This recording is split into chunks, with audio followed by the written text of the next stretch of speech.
Pras les Ningen, j'espère que vous allez bien. Aujourd'hui on va parler des niveaux de puissance dans One Piece et ce qu'il faut savoir pour comprendre les rapports de force. J'ai remarqué que dans la communauté, on classe souvent la puissance des personnages mathématiquement, en se disant que si un tel a battu un tel, c'est qu'il peut battre un tel. Ce qui est plutôt correct comme manière de penser, parce que ça se base sur les faits et donc la logique. Mais malheureusement, il manque d'autres paramètres d'analyse à beaucoup de gens que certains sont induits en erreur dans leur estimation des puissances. Avant tout, je n'estime pas avoir 100% raison, je donne simplement mon avis et le but est avant tout de se divertir. Allez, c'est parti.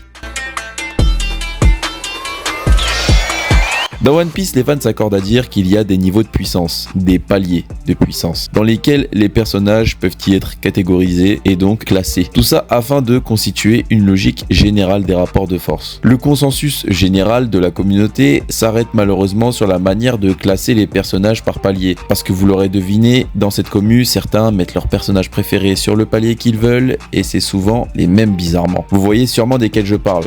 Toujours les mêmes qui viennent t'expliquer sur un salon Discord à 3h du matin que Mihawk est niveau roi des pirates ou même au-dessus. Enfin bref. En regardant l'évolution de l'œuvre au fil des années, on a pu dénombrer 3 catégories de puissance qui sont au-dessus du lot et qui constituent l'élite des combattants dans One Piece. Lesquels sont le niveau premier commandant, le niveau intermédiaire et le niveau Yonko. Je vais aller droit au but. Selon moi, 2 premiers commandants additionnés valent un Yonko en termes de capacité combative. Et l'exemple le plus parlant, c'est l'affrontement entre Big Mom et Kid et Law. Où Kid et Law, en combinant les pouvoirs de leurs fruits éveillés, ont battu Big Mom. Mais certains ne sont pas de cet avis, en se demandant si est-ce que deux Marco par exemple peuvent battre Kaido, ou est-ce que Kid et Law peuvent battre Kaido, etc. Alors vous allez voir, souvent ces mecs-là utilisent Kaido à tort et à travers en se disant qu'ils feront l'unanimité étant donné que Kaido a une résistance assez OP, on va pas se mentir. Ou certains pensent qu'il y a un écart de malade entre Yonko et premier commandant parce qu'on a déjà vu des Yonko one-shot des premiers commandants. Donc encore une fois, je vais tout expliquer dans cette vidéo. Vous allez voir qu'on peut facilement démontrer que oui, en théorie, Kid et Law combinés par exemple ou Kataguri et Marco par exemple peuvent offrir un combat équilibré à Kaido. Dans un premier temps, il faut comprendre quelque chose d'important dans les rapports de force. C'est que la plupart du temps, l'issue d'un combat n'est pas simplement déterminée par la force brute. Surtout quand ça concerne deux adversaires qui ont une puissance équivalente.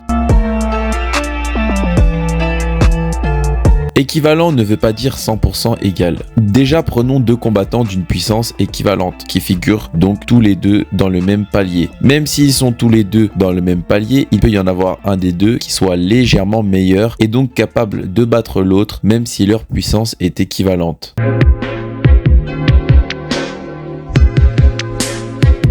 Le match-up. Une notion totalement mise à l'ombre par beaucoup de fans et ça fait partie des paramètres dont je parlais tout à l'heure. C'est les match-up. Et oui, les pouvoirs, les compétences, les particularités et les aptitudes constituent un paramètre déterminant dans un combat. C'est ce qui détermine celui qui aura l'avantage ou le désavantage dans un combat. Par exemple, si Ryokugyu venait à affronter Sabo en 1 contre 1, il serait fortement désavantagé étant donné qu'il est constitué de bois et que Sabo maîtrise le feu. Mais ça ne veut pas dire pour autant qu'ils ne se valent pas en termes de puissance de combat. Simplement, Ryokugyu serait annoncé perdant vu son point faible.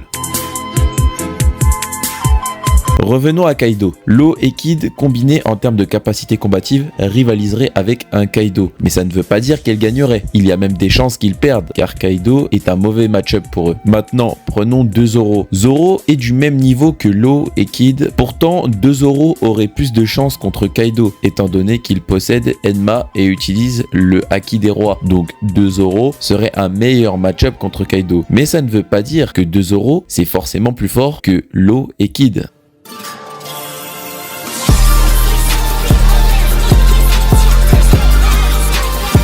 Le one-shot.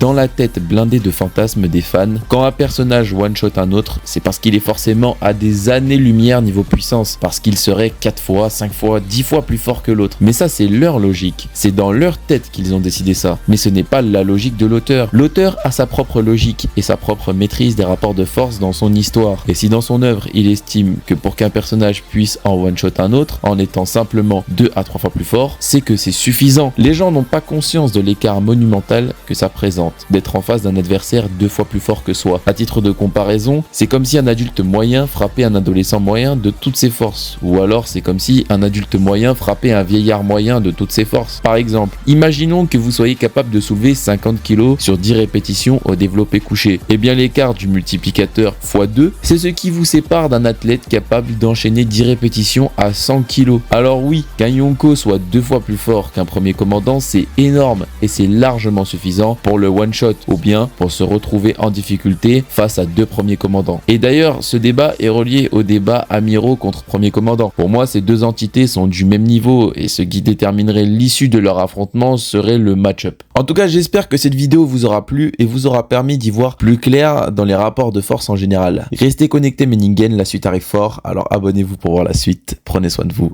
Ciao.